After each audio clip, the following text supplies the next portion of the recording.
बिल्कुल good morning to all of you. आज है 23 मार्च, तो चलिए देखते हैं आज का करंट अफेयर्स। और अगर आपको इसका पीडीएफ चाहिए तो आप मेरे टेलीग्राम ग्रुप को ज्वाइन कर सकते हैं, वहाँ पे डेली अपडेट हो रहा है।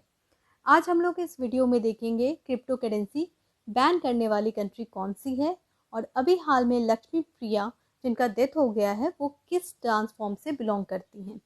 साथ में ये भी जानेंगे कि नेशनल फिल्म अवार्ड जो अभी दिया गया है वो किन्हें मिला है। बिल्कुल डिटेल में इसके बारे में जानेंगे।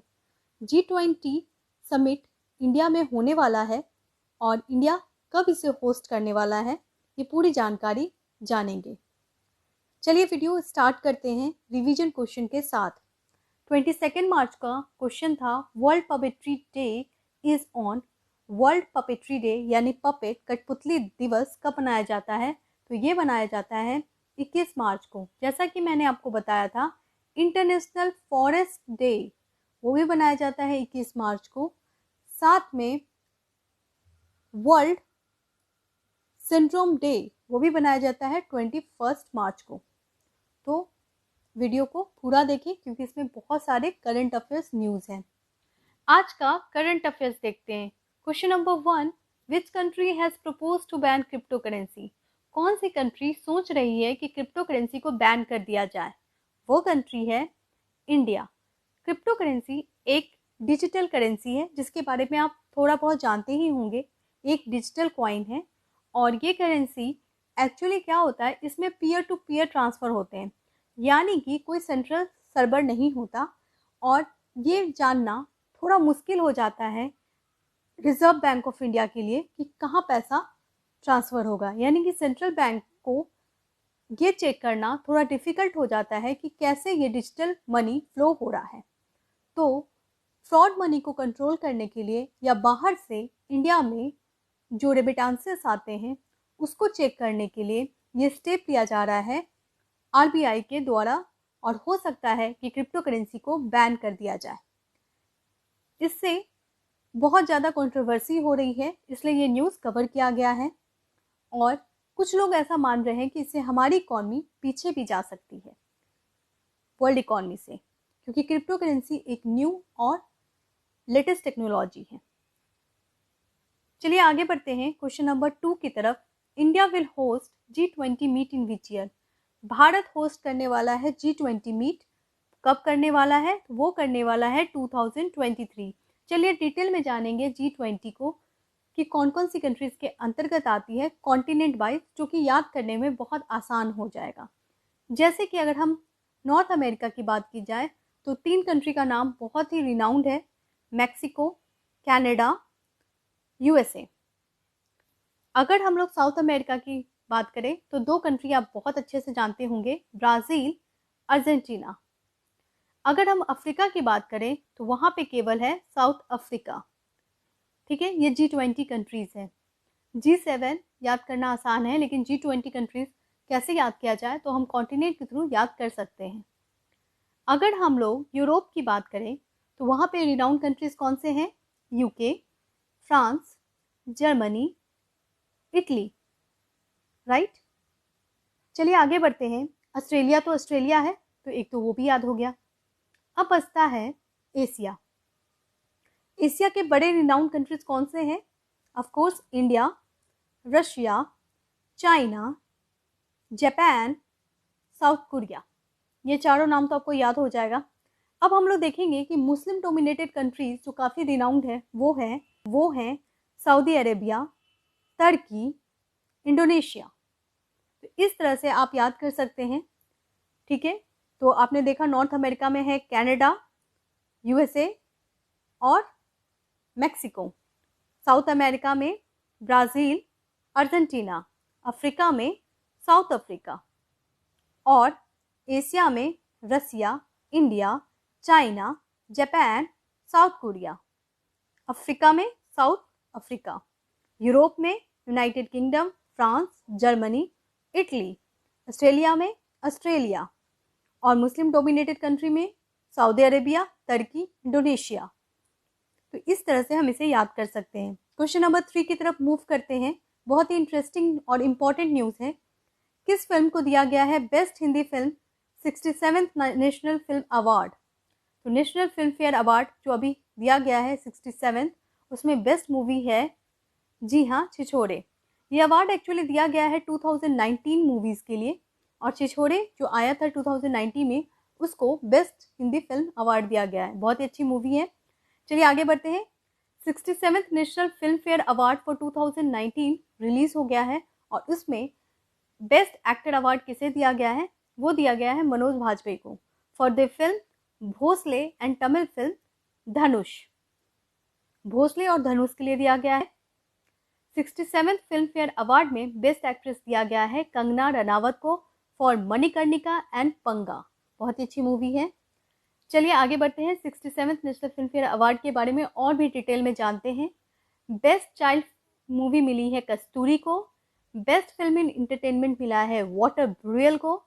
बेस्ट चाइल्ड एक्टर नागा विशाल को, ठीक है। और best film in social affair में मिला है आनंदी गोपाल को। बेस्ट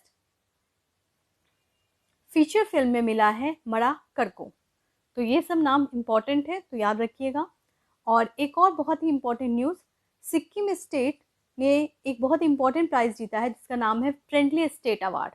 तो बिल्कुल याद रखिएगा, Sikkim state has won the friendly state award. Question number 4 की तरफ मूव करते हैं। Recently Lakshmi Priya Mohapatra has died, he belongs to. Lakshmi Priya Mohapatra बहुत ही रिनाउंड डांसर हैं, उनकी अभी हाल में मृत्यु हो गई। आपको बताना है वो किस फील्ड से बिलोंग करती हैं। तो वो एक्चुअली उड़ीसा से बिलोंग करती हैं, क्योंकि वो उड़ीसी डांस से जानी जाती हैं। उड़ीसी डांस एक बहुत ही इंपॉर्टेंट डांस फॉर्म है। इस डांस फॉर्म को पहचानने के लिए, क्योंकि यूपीएससी एग्जाम में आर्ट एंड कल्चर एक इम्पॉर्टेंट चैप्टर है, डांस फॉर्म आप याद रखिएगा। इसका डांस फॉर्म उड़ीसी डांस को समझना इतना डिफिकल्ट नहीं, क्योंकि इसमें प्रॉपर हेड गियर पहना जाता है जो कि बहुत ही रिनाउंड है, और साथ में इसके ड्रेसअप से आप बहुत ईजिली रिकग्नाइज कर सकते हैं कि ये उड़ीसी डांस है। Question number 5, on 22 March sultan of Oman has been confirmed to be awarded. Sultan of Oman को कौन सा अवार्ड दिया गया है? ठीक है, तो वो अवार्ड दिया गया है गांधी पीस प्राइज। बहुत ही इंपॉर्टेंट है। Gandhi peace prize actually Bangladesh government के द्वारा दिया जाता है। ये बहुत ही इंपॉर्टेंट प्राइज है, और ये दिया गया है सुल्तान ऑफ ओमान, जिनका नाम है सुल्तान काबूस बिन सायद। ठीक है, याद रखिएगा। क्वेश्चन नंबर 6 की तरफ मूव करते हैं। 22 मार्च को which state has celebrated foundation day. तो कौन सा स्टेट ने अपना फाउंडेशन डे सेलिब्रेट किया है? जी हाँ, ये किया है बिहार। बिहार दिवस सेलिब्रेट की जाती है 22 मार्च को, क्योंकि उस दिन बिहार उड़ीसा प्रोविंस बनाई गई थी। 1912 में बिहार उड़ीसा प्रोविंस बनाई गई थी, और इसीलिए बिहार दिवस मनाया जाता है 22 मार्च को। Question number 7, with which company Indian army has deal for light specialist vehicle. Light specialist vehicle के लिए इंडियन आर्मी ने किस कंपनी के साथ डील किया है? तो वो कंपनी है महिंद्रा। जी हाँ, महिंद्रा डिफेंस सिस्टम लिमिटेड ने डील किया है इंडियन आर्मी के साथ, और ये डील बहुत इंपॉर्टेंट है क्योंकि इसके थ्रू बनाया जा रहा है लाइट स्पेशलिस्ट व्हीकल। ओके, तो याद रखिएगा, बहुत ही लाइट स्पेशलिस्ट व्हीकल बनेगा। किसके द्वारा? महिंद्रा के द्वारा। क्वेश्चन नंबर 8 की तरफ मूव करते हैं। What is the age limitation for drinking alcohol in Delhi. तो दिल्ली में एज लिमिटेशन में कुछ चेंजेस की गई है, इसलिए ये क्वेश्चन पूछा जा रहा है। आपको बताना है क्या एज लिमिटेशन है अगर दिल्ली में कोई अल्कोहल ड्रिंक करता है। तो उसकी उम्र होनी चाहिए कम से कम 21 वर्ष। पहले ये 25 वर्ष था, लेकिन दिल्ली सरकार ने इसे घटा के 21 वर्ष कर दिया है, ताकि जो अल्कोहल होता है उससे उसकी रेवेन्यू बढ़ पाए। तो दिल्ली सरकार ने ये कदम उठाया है। क्वेश्चन नंबर 9 जो कि स्टेट से रिलेटेड है, आपको बताना है विच state is the first state that will allow formal indigenous language knowledgeable system school. तो पहला formal language knowledgeable system school लाने वाला कौन सा स्टेट है? देखिए, इंडिजिनियस मतलब लोकल भाषा, तो लोकल भाषा में स्कूल में पूरा एजुकेशन सिस्टम होगा, वो भी फॉर्मली, वो लाने वाला राज्य है अरुणाचल प्रदेश। बहुत ही इंपॉर्टेंट है ये न्यूज़, क्योंकि ये पहली बार हो रहा है कि पूरे फॉर्मल एजुकेशन सिस्टम में कोई और भाषा नहीं होगा। क्या होगा? इंडिजिनियस लैंग्वेज आएगा। क्वेश्चन नंबर 10 जो बहुत इंपॉर्टेंट है, recently Ustad Bismillah Khan birth anniversary is celebrated in. Ustad Bismillah Khan जिनका अभी हाल में 105वां बर्थ एनिवर्सरी हुआ है, आपको बताना है कहाँ सेलिब्रेट किया जा रहा है। तो ये किया गया है बनारस हिंदू यूनिवर्सिटी के द्वारा। ठीक है, ये 3 दिन का प्रोग्राम है जो कि 21 मार्च से लेकर 23 मार्च तक चलेगा। उस्ताद बिस्मिल्लाह खान की बात की जाए तो इनका जन्म हुआ था 1916 में। ये शहनाई म्यूजिक के लिए जाने जाते हैं और इनको लगभग सारे अवार्ड मिल चुके हैं। देखिए, भारत रत्न मिल चुका है, पद्म विभूषण मिल चुका है, पद्म भूषण मिल चुका है, संगीत नाटक अकेडमी मिल चुका है। तो ये बहुत ही रिनाउंड पर्सनालिटी है और इनसे क्वेश्चन आ सकता है। तो याद रखिएगा, इनका अभी सेलिब्रेशन बनारस हिंदू यूनिवर्सिटी में किया गया है। चलिए देखते हैं आज का question of the day. Which state is declared as model state in Van Dhan Vikas योजना? कौन से स्टेट को मॉडल स्टेट बताया गया है वन धन विकास योजना के अंतर्गत? इसका आंसर आप कमेंट बॉक्स में दें। और फ्रेंड्स, अगर वीडियो अच्छा लगे तो प्लीज़ लाइक कर दें, शेयर कर दें और चैनल को सब्सक्राइब कर दें अगर आपने नहीं किया है। Thank you.